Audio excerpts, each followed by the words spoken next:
Thank you so much for pausing a bit to hear the Georgia State story. I in some ways want to start by apologizing because you've heard bits and pieces in various sorts of ways, and maybe this will be overkill. But I do think it's important, especially at a meeting like this, which is all about rolling up our sleeves and really talking about honestly doing the tough work, to hear that the process for Georgia State has been a long one, and in many ways a very difficult one. It's had some false starts and some successes. And we're going to talk over the next 35 minutes a bit about how we put things together, and specifically how we've really changed our view of the entire student life cycle. We didn't set out with that as our intent. That would have been far too lofty and ambitious. But what we've ended up doing by the use of data and analytics is really changing the whole experience of students from the first time they contact the university. The other thing I want to do as I track through the student life cycle is try to point out to you the hidden sources, the roots of achievement gaps. As we've begun to initially close and then eliminate some of these pernicious achievement gaps, what we've seen is in many cases the roots are hidden from us. They weren't where we suspected them to be. So I'll try to point that out as well, because I know many of you are very concerned about that particular issue. I'm going to start with what has been described as a table I use often, but it does set the context. It is from the New York Times. It's the percent of Americans who hold the bachelor's degree. You saw this at the start of the summit. It may be appropriate that we end with this as well, because it's an area where we have made literally no progress as a nation. In fact, in many ways, we've regressed. Because if you look at the last 40 years, this chart covers 1970 to the present, you'll see that there have been significant gains in the upper quartile, the upper 25% of Americans by annual household income. Great success in doubling the percent of the population that hold the bachelor's degree, which we definitely want to celebrate. But the bottom 25%, there's a very different story. And what you can see is the gap between the wealthiest and least wealthy Americans has not gotten narrower at all. It's basically doubled over the last 40 years. That's unacceptable. And there's no one else around the country that is tending to this particular issue other than the people in this room. I mean, we are the hope of moving these numbers around. The other thing this chart shows is that what we need to do in order to make a difference is going to have to be transformative work. We, for the last generation, fiddled around the margins with these, what you've heard as boutique programs and slight changes, and that's produced the results that we're looking at here. Roughly a 2% change in the percent of lowest income Americans who actually hold a college degree. It is a good introduction to my home campus, Georgia State. Some of you will be about to visit. You don't have far to go. We are very much an urban university. This is not just a pretty picture of the Atlanta skyline. That white building on the right is our largest academic building. It'll also be the place where we visit in just a few minutes, the home of our University Advising Center. Beside it is our business school. Beside that, our law school. Across the park there is our largest classroom building. We are literally mixed into the fabric of downtown Atlanta. For much of our history, though, we were an afterthought. We've been overshadowed by Georgia Tech, one of the most elite public universities in the United States. It's just about 10 blocks north of us here in Atlanta. By Emory, one of the most prestigious elite institutions in the country, about 4 or 5 miles away from here. And then by the University of Georgia, which is the big flagship and football powerhouse and so forth.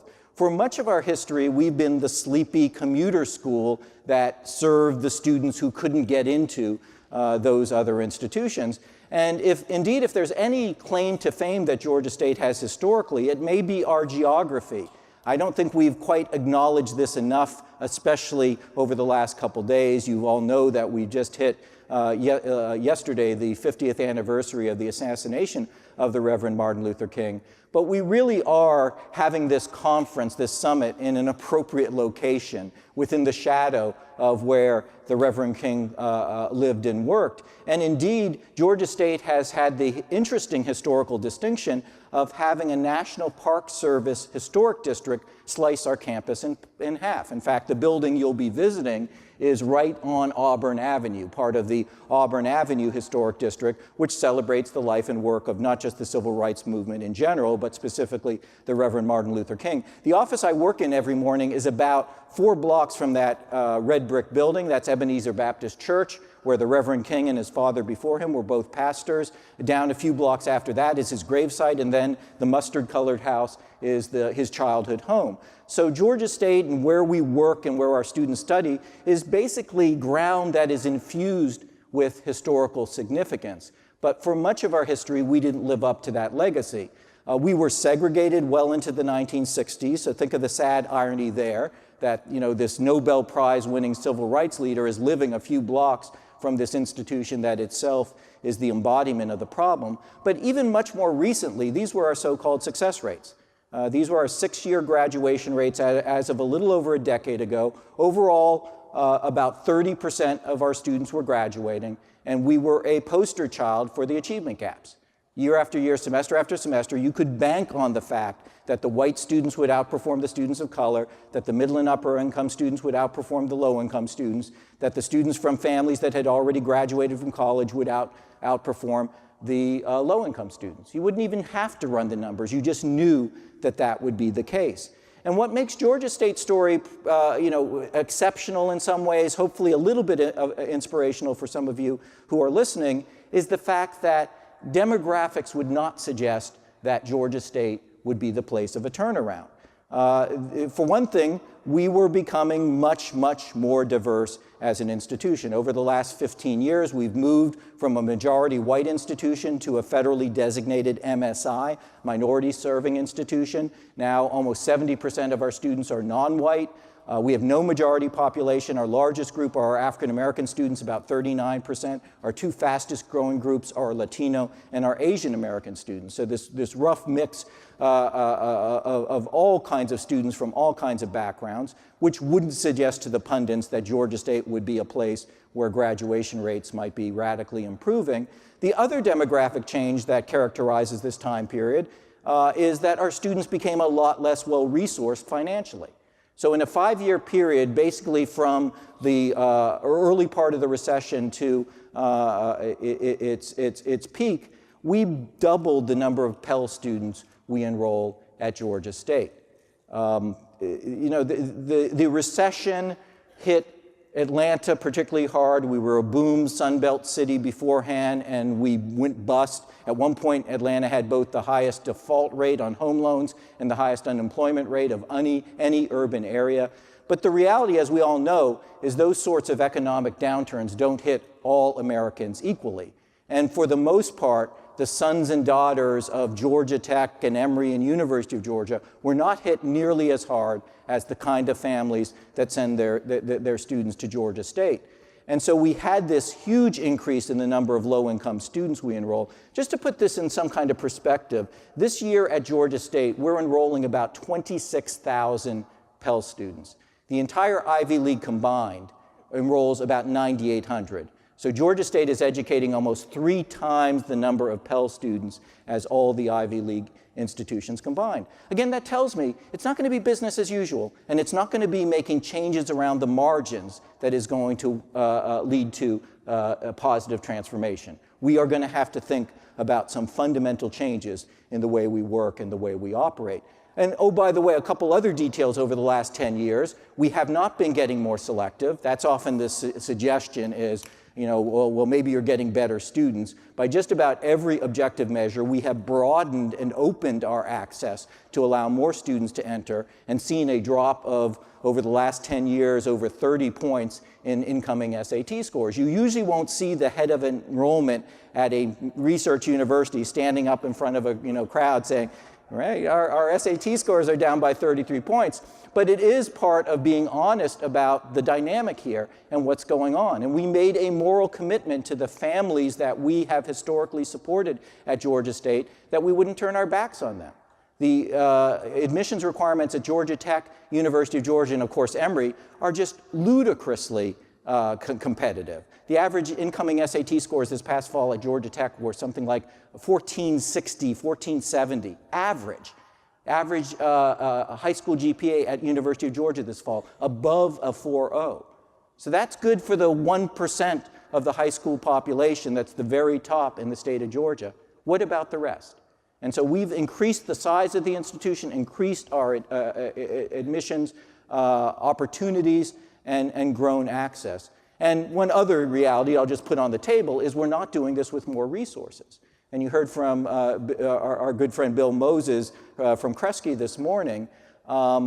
Because the state of Georgia was going through tough economic times, were getting slashed while we were implementing a number of these changes quite radically. And we lost $40 million in a 5-year period during the recession. Most of these funds haven't come back. So I'm saying all this not to elicit sympathy, but just to recognize that our predicament is not that different from your own. We didn't sit and wait until the right moment occurred and all the stars aligned and we were able to say, now's the time to make a big push towards serving our students better. What we did was something that was initially very uncomfortable, and I alluded to the other night in my presentation. It's easy amidst this context to point fingers. It's comfortable to do so. When K through 12 public education in Georgia gets serious, then we'll start raising our graduation rates, if they prepared students better. And it's not hard in Georgia to make that argument because Georgia does not rank particularly high in national rankings of public education. Our average SAT scores in the state of Georgia are 49th out of 50 states nationally. It would also be easy to point a finger at the politicians and say, well, when you start funding us appropriately instead of slashing our budget, then we'll turn things around. What we did at Georgia State, starting about a decade ago, is engage in a public conversation in large meetings, university senate, chairs meetings, faculty meetings, and so forth, that posed the question in a different way.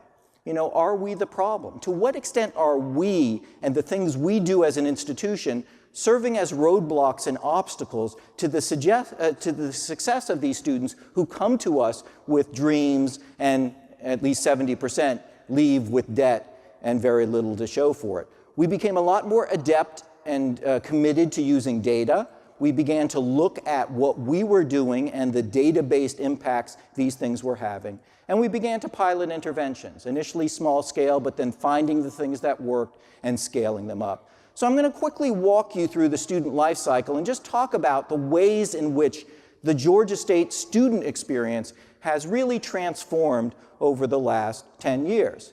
The first example is one I did have the chance to talk to you about the other night, so I'll be fairly brief, but summer melt, before the student even arrives. Summer melt, again, is not the phenomenon that we're all facing, where students apply to multiple campuses, get into multiple campuses, and shop around late into the season before deciding where they attend.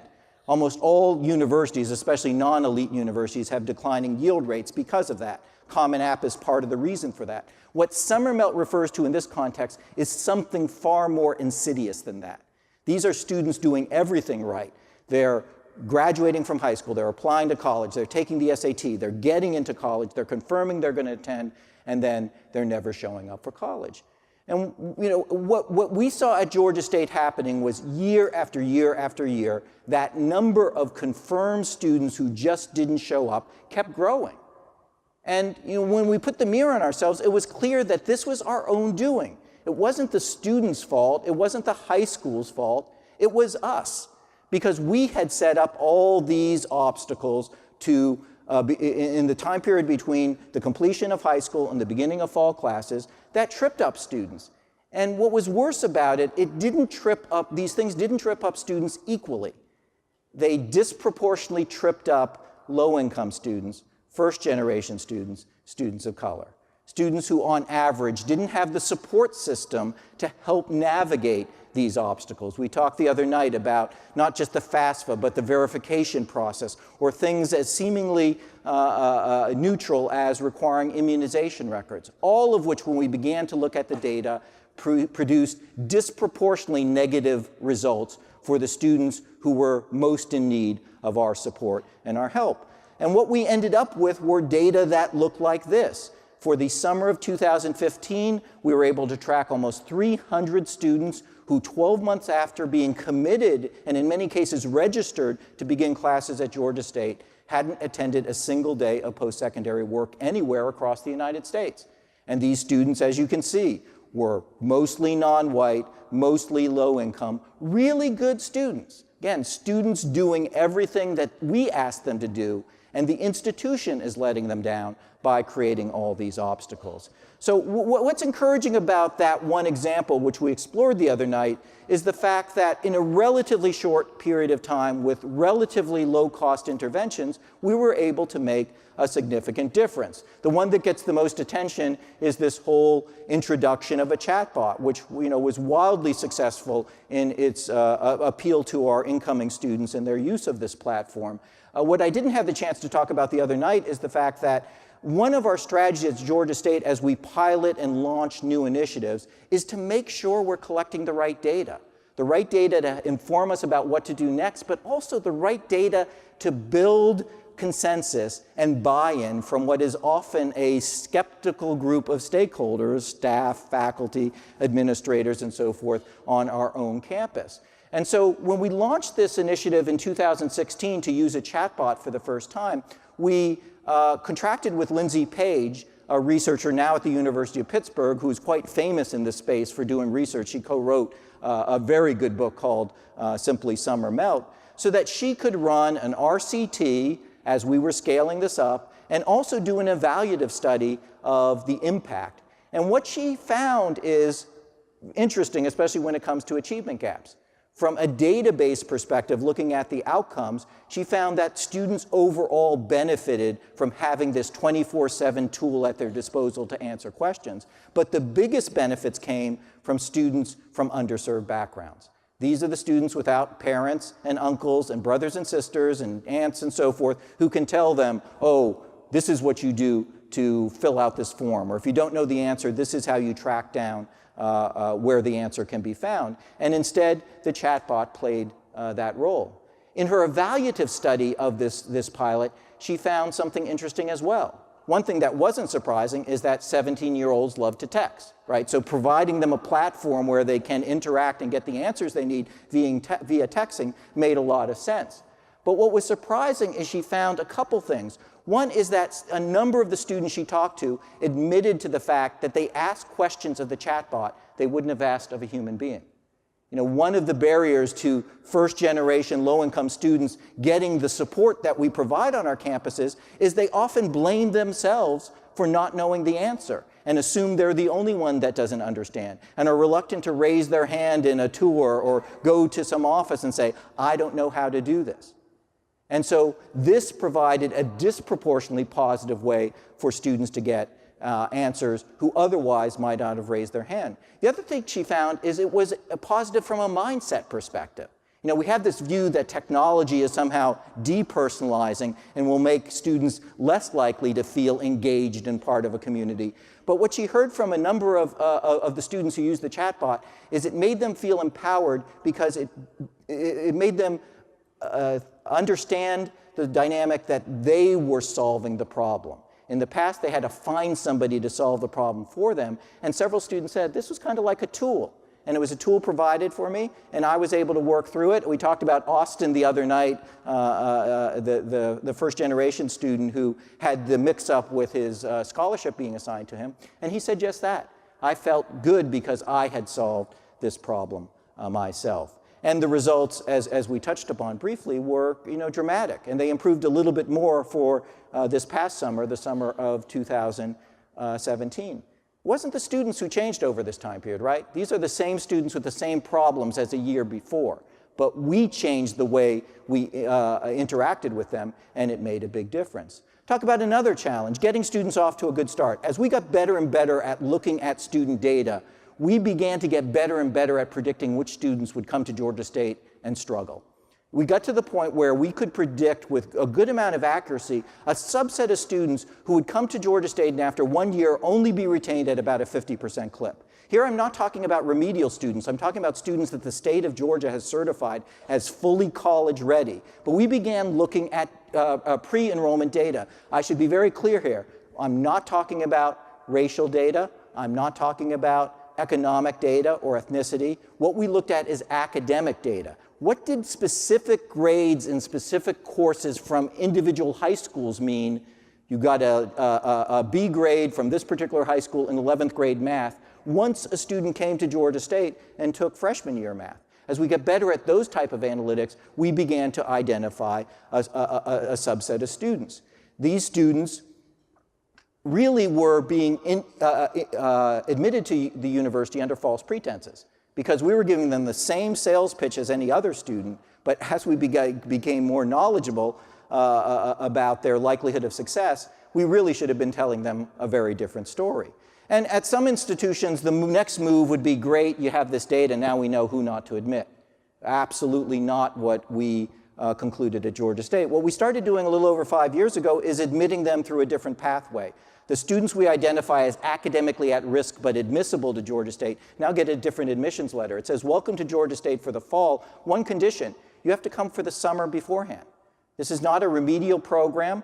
It's not a 1 or 2 week experience. We put them just in our regular summer session. In fact, part of the design of this program is to take the students who haven't figured out how to do college and put them alongside in their first classes students who have figured out how to do college. So because it's the summer semester, most of the enrollment are going to be our sophomores and in some cases juniors returning to take some of these classes or to get ahead and so forth. And we integrate these students in those classes. Because our enrollment is lower in the summer, we have more tutors, we have more advisors available. We put these students in learning communities. We give them peer tutors and so forth. We do everything we'd love to do at a large scale for every student, but it's more feasible during the summer. We don't have any big grant that pays the students' way because they're enrolled in 7 bachelor's applicable credit hours. They use their regular federal aid, their Pell and their loans and the state scholarship, the Hope Scholarship and so forth to pay for the summer, which has allowed us to scale this program quite large. And the important thing is it makes a difference. So students who, with the exact same academic profile, the same kind of GPAs, the same kind of SAT and ACT scores, who we used to retain at a 50% clip, we're now retaining at an 87% clip.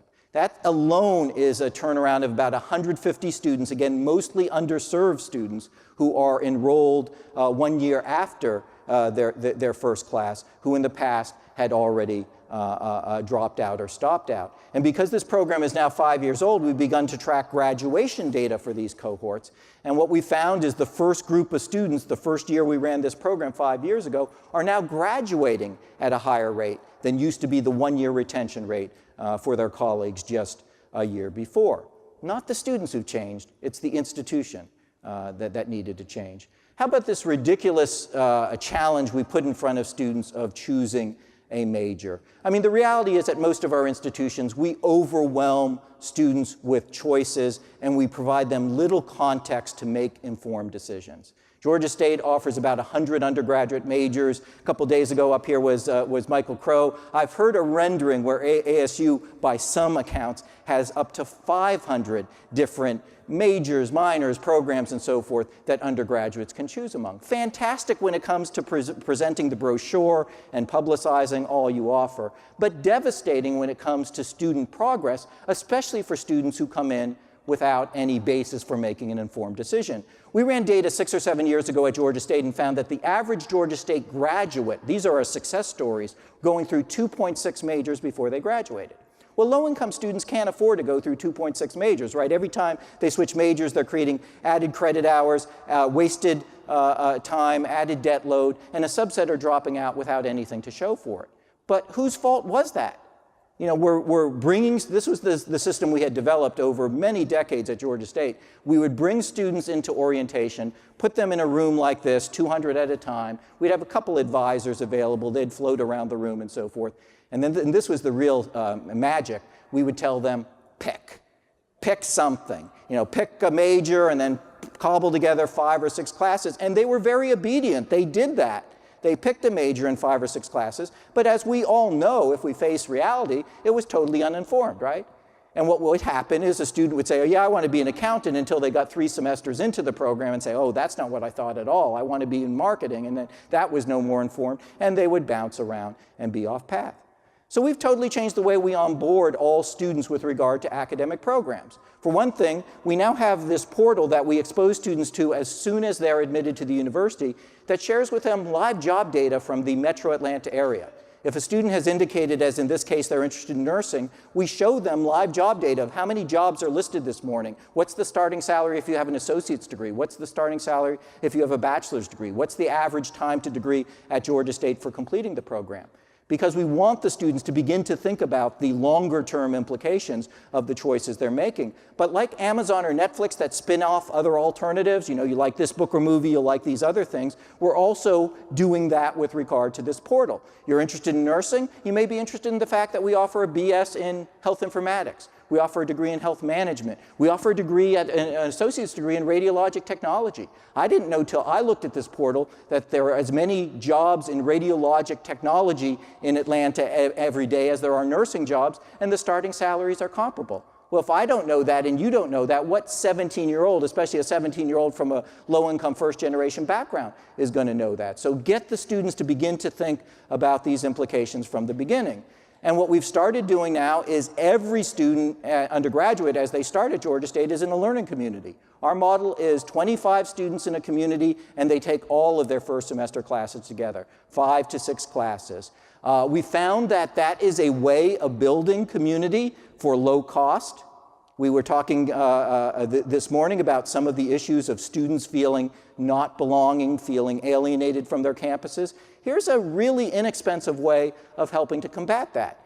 Students, we can't afford to offer course sections that only have 25 seats in them, but students in groups of 25 travel in all their classes together. In some cases, they may be the only 25 students. In other cases, they're 25 students mixed into a lecture hall of 75. But they build the friendships, the partnerships. If they've missed a class, they know who to get the notes from and so forth. And what we saw even from that model is an improvement in freshman year GPA, improvement in freshman year retention, and it didn't really cost us a dime. We just registered the students in a more intentional fashion. But to deal with the problem of students switching majors, what we started doing 5 years ago is organizing all these learning communities around so-called meta majors. So we no longer put any pressure on an incoming undergraduate at Georgia State to pick one of the 100 majors that we offer. Instead, we try to locate their general area of interest, and we have some diagnostics and exercises that they can do so.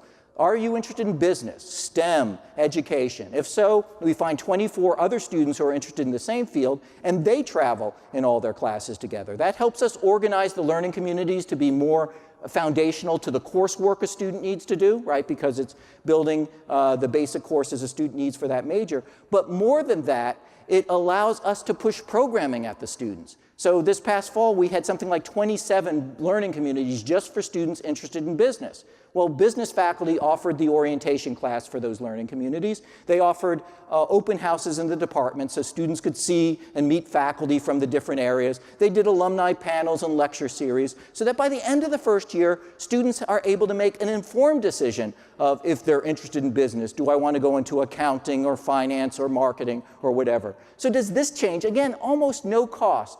Low-cost change make a difference? It makes a huge difference. 3 years after we began requiring all of our incoming undergraduates to be in learning communities arranged around meta majors, we had over a 30% drop in the number of students changing majors in their sophomore, junior, and senior year. That's huge. I mean, not huge to brag about to your politicians in your state. They won't understand that. But for all of us who work in student success, having 30% more of your students who have found the right academic home in their first year rather than bouncing around in their second, third, and fourth year is a big gain. How about the gateway courses? How do you get students through those early courses that are so challenging for many, many, especially of our low-income and first-generation students? Well, again, 6, 7 years ago, 43% of the students who attempted introductory math courses at Georgia State were getting non-passing grades. You're not going to succeed as an institution that enrolls majority low-income population with numbers like that. Students get D's and F's in their first semester. They have to circle back the next semester, take the same course over again. We were doing nothing to make them more successful the second time out. We had hundreds of students losing scholarships just from their lack of success in math. And we had hundreds of others who dropped out feeling defeated. So we've totally changed the way we do math instruction at Georgia State. We no longer offer any lecture hall math sections of introductory math. All our sections of pre-calc, college algebra, and intro to statistics are offered in a hybrid flipped fashion using adaptive technologies. So we had to build out classrooms like this. They cost about $150,000 each to retrofit classrooms, so they work this way. But the class still meets as a group. Their instructors are in the room, but they're all working individually on adaptive learning exercises. So everybody may be doing chapter 3 of pre-calculus, but the slower students are getting more foundational questions till they build up some understanding, so the course doesn't whiz by without them understanding and getting totally, as a result, getting totally lost. The more advanced students get more advanced questions. The trick, I think, is that every hour that a student is in one of these labs, they're getting about 100 bits of immediate personalized feedback. They're entering information, responses, and immediately getting feedback back again. In the old model, the lecture hall model, if you wanted to bury yourself in the back row of the lecture hall, you could go the entire semester without getting any feedback. And so does this make a difference? It makes a big difference. We're not where we want to be yet, but the same courses with the same material. In fact, we track students out and have been able to show that they're actually performing better at the next level, in next level math or chemistry and so forth. We've been able to lower that non-pass rate by 35%. And the difference at Georgia State, with over 8,000 students a year taking introductory math, between non-pass rate of 43% and 28%, is about 1,300 more students passing math the first time out. And because this was so successful in our math department, we haven't had to lift a finger. Our social science faculty have said, we have the same problems in our classes, getting students through micro and macroeconomics. Let's take the same adaptive learning technologies and apply them in those contexts. So we're in the year 2 of a 3-year initiative to convert 20,000 seats a year of economics, political science, and psychology classes to adaptive learning platforms. And for those courses that aren't going through radical pedagogical revisions, we have one of the largest supplemental instruction programs in the country. Again, it's data-based. What we do is look for the courses with the highest non-pass rates. We then look for work study and other supported students who succeed in those same classes. If you have a freshman who aces organic chemistry, don't put them in some work study assignment, shelving books in your library or answering phones at a front desk. Deploy that. That's gold, somebody who understands the material. And so what we do now is, for their work study assignment, we pay them to go through training, pay them to sit in the same class they already succeeded in so they get to know the new students and instructor, and pay them to do formal instructional tutoring sessions 3 times a week. We're tracking all the attendance at these sessions by card swipes. So students use their IDs, so we get all the demographic data. And as you can see, the students are doing much better academically who attend these sections. They're retained at a higher rate. They have higher GPAs. The tutors are graduating at higher rates, about 7 percentage points higher, because instead of answering phones at some front desk, they're actually teaching other students material that's often in their major field of study. And because this works so well, this past year we had over 1,000 course sections that had individual undergraduate peer tutors embedded in them. Last part of the life cycle I'll talk about is, now that we've got students onboarded to the university, hopefully in the right major, through those tough freshman and sophomore year introductory courses, how do you keep them on track? And for a place like Georgia State, as you heard the other night, a huge challenge with our low-income population is keeping them on track financially. You can be doing everything academically correctly, but just think of the insane dynamic of most scholarship programs across the country. It fits the Hope Scholarship, the largest state scholarship in Georgia, but I bet it fits a lot of the institutional scholarships that you offer at your home institution. Bachelor program, how long did the scholarship last? 4 years. And it's like a spigot. You have the full scholarship for those 4 years. You go 1 semester beyond. It's not like, we're going to reduce it by 20% to try to incentivize you to get out of here. It's nothing. And the same too with many 2-year scholarships, associate degree scholarships as well. And as we talked about the other night, what we found is, really a tragedy that we had 1,000+ academically qualified students, mostly seniors, walking away from Georgia State every semester because they were short in the funding to cover their tuition and fees. They were running out of aid at precisely the time they were closest to crossing the finish line. How do we allow that to happen? So this simple program, and we're happy to share with you some of our data that shows the ROI benefit to the institution of giving these small grants. This simple program has literally transformed our graduation rates in a significant fashion by helping us graduate maybe as many as 1,000 extra students a semester. Another financial tool we've added, about 18 months ago, we opened what we think is one of the first of its kind, a data-based financial management center for our students. So just as we send students to academic advising, we are now sending students to a financial counseling center, which has full-time trained counselors. They're using analytics to identify students who are at financial risk and calling them in. And if you don't think this kind of model would work on your home campus, some of my colleagues didn't think students would ever show up. In the first year of operation, we had over 72,000 in-person student visits to this center. And we're already seeing improvement in metrics like FAFSA completion and so forth. Probably the biggest program and the one that we've gotten the most attention for is our use of predictive analytics in the academic space. And here was another problem. We had hundreds of students dropping out of Georgia State for academic reasons every semester who never raised their hand. They never let anybody knew that they were struggling. They didn't go to a faculty member. They didn't go to an advisor. They were just registered one semester and then not registered the next. So we engaged in this big data project, 2 million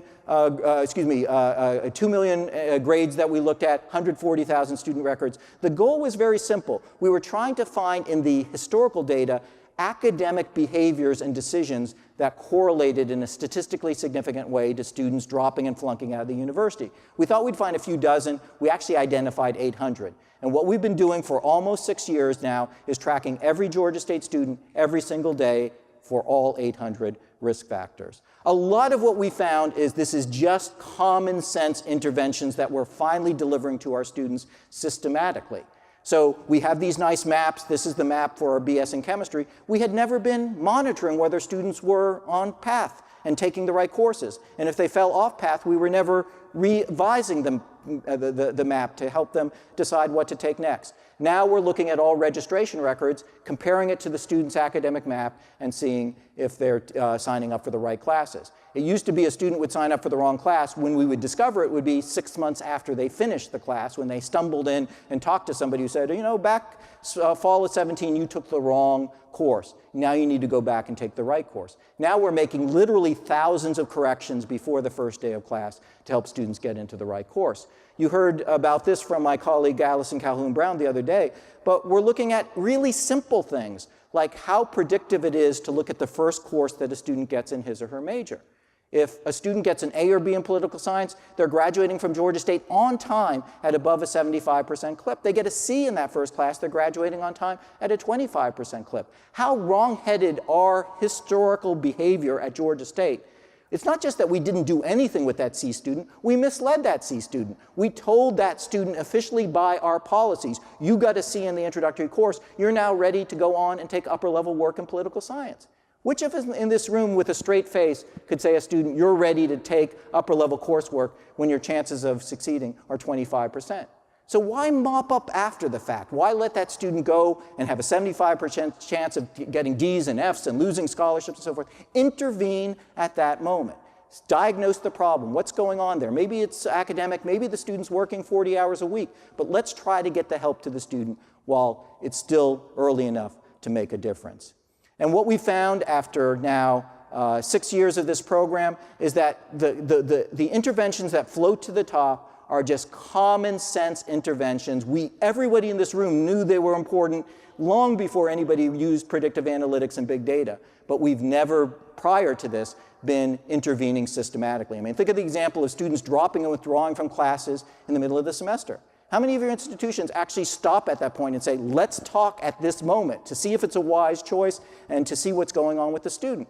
If the student's paid for the course and they're taking it and dropping it in the middle of the semester, there's something wrong.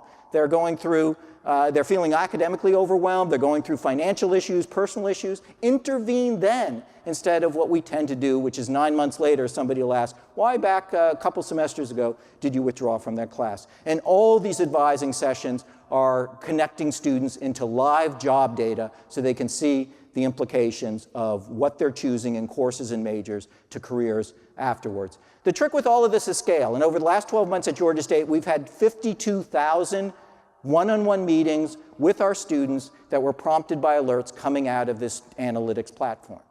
I can't say that we corrected 52,000 problems. I can say 5, 6 years ago, these were 52,000 issues that were going completely undiagnosed.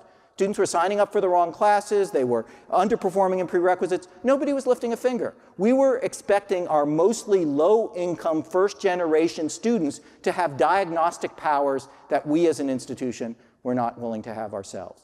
And now we've finally taken some ownership in this space. Did it make a difference? Yeah, it did. We launched it, this advising platform, in the summer of 2012. We immediately saw an increase in our retention rates. The biggest gains were not for our first-time, full-time freshmen. The biggest gains were for our transfer students, our part-time students, our adult learners, our military learners, the students who tend to sail under the radar screen. Finally, they're getting tracked and proactive interventions on a day-to-day basis.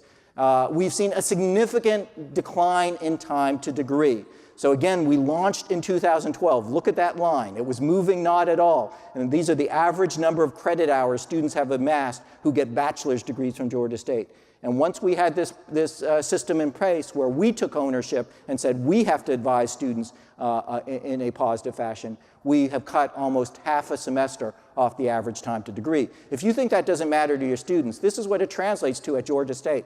The difference between the aggregate tuition dollars spent by the graduation class of 13 versus 17 is a reduction of about $15 million in tuition and fees alone. And here's perhaps the biggest surprise in the data we've collected after 6 years of using predictive analytics.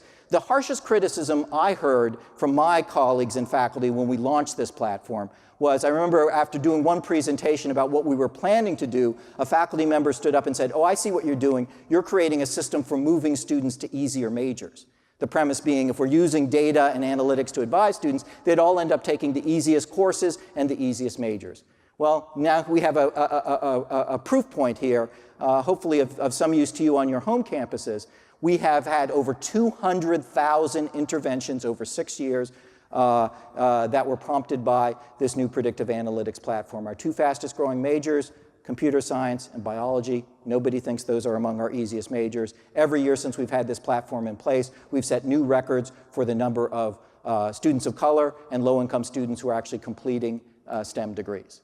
I mean, we can make a difference here. And what's interesting about that data is that we haven't seen a radical increase in the number of students declaring STEM majors from those populations. What we've seen is a significant reduction in the number of students declaring those majors and then washing out after a semester or two, which we used to be all too happy to allow some student come in, say, yes, I'm pre-med in organic chemistry, take calculus, take organic chemistry, pick up D's and F's, and you're gone from the major or more often from the university after a semester or two.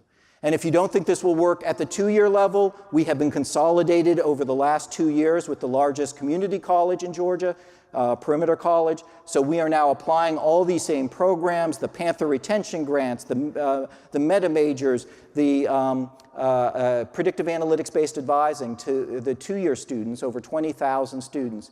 And in 18 months, this is the data we locked in as of IPED's deadline for fall of 17. We've seen a 9 percentage point increase in retention rates, 6.5% percentage point increase in graduation rates. We're graduating about 300 more students. These are not, mystical interventions. This is common sense delivered at scale. So in conclusion, let me just say a few words about the overall impacts. You take all these programs, we've changed the life cycle of the student radically. How do they, in aggregate, impact outcomes? Well, one thing I'll say is it's helped to reestablish an identity, or maybe for the first time establish identity for Georgia State. We have gotten a lot of attention. Bill Gates, I didn't point out the other night, he actually invited himself to campus. That makes faculty and staff feel pretty good when Bill Gates goes out of his way to say, I want to come to campus. We've had President Obama talk about our programs. I've had the honor of speaking twice at the White House. I will say, and maybe you can help me unpack this, over the last 15 months, it's been a lot quieter. The invitations have dried up a bit, and I'm trying to figure out why, but that's great. It's great for the morale of the campus. It's great for the identity of the campus. It's also been great for the finances of the campus. So, you think about these tough economic times we live in, where there's great pressure not to raise tuition, where the demographics of potential students are going down. What's the best way to put your campus on better financial footing? Why not hold on to the students you've already recruited and enrolled?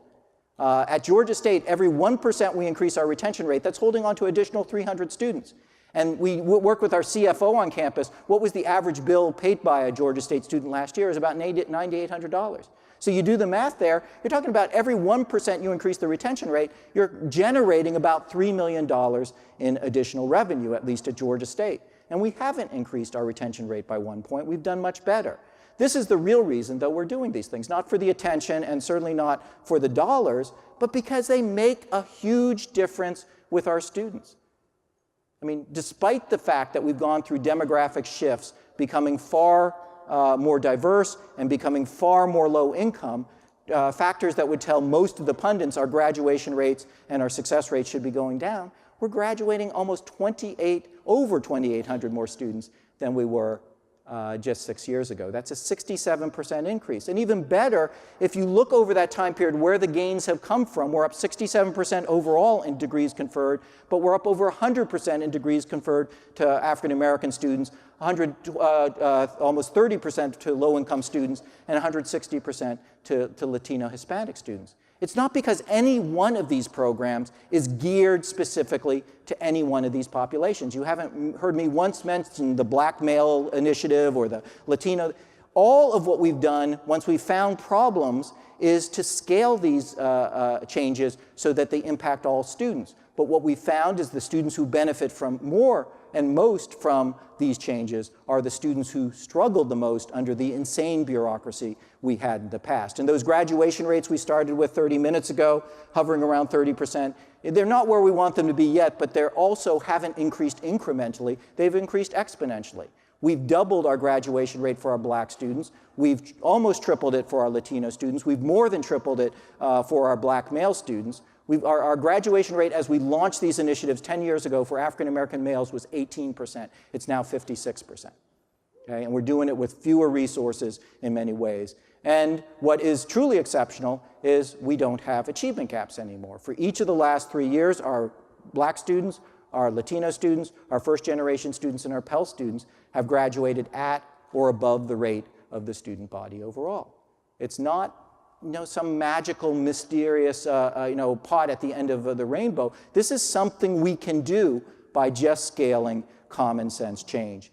And another interesting distinction, important distinction, is for each of the last 4 years, Georgia State has conferred more bachelor's degrees to African Americans than any college or university in the United States. So this the institution that was segregated and grossly underperforming relative to our underserved population as recently as a decade ago, now is finally delivering on the promise we had been making for generations to the families that wanted to send our students to us. Last slide and last comment is, I started with the equity gaps based on income level. And you hear in various ways that higher education is the best means and the best pathway to addressing financial equity. And so here's some data points to actually bring back to your campus. Georgia State doesn't do well by U.S. News and World Report rankings. Those rankings are based primarily on inputs, on incoming SAT scores, on selectivity. We've actually gone down in several of the last few years in U.S. News and World Report rankings because we've opened up access and we've lowered our SAT scores. But more recently, there are some ranking services, including the Brookings Institute, that is looking on the impact of outputs, the impact of the institution in improving outcomes for students. And in this study that came out last fall, Georgia State ranked 25th in the nation in taking students from the bottom quintile of the economic spectrum as they enter the university and helping them achieve status in the upper half of Americans by annual household income 15 years after first enrollment. And now, 15 years after first enrollment, the average salary of a Georgia State student is around $82,000 a year. Now, I'm a humanities professor by trade, and so it's not all about income. But what we know about higher education and what we know about income as well is that they're proxy for other things. The higher income family, the individual who has a college degree will not only make more money, they'll have better health care. They'll have better life expectancy. Their children will be better educated. Their children will be more likely to go to college. Their children will have longer life expectancy. We have the power in this room and on our campuses and through our organizations, to make significant change. And there's nothing we could do that's more important than the task that we've been engaged in over the last 3 days, and the task that you will go back to your campuses and be engaged in the months and years ahead. And if there's anything important about the Georgia State story, it's to say, we can do it. We can make transformative differences, and don't our students deserve just that? Thank you.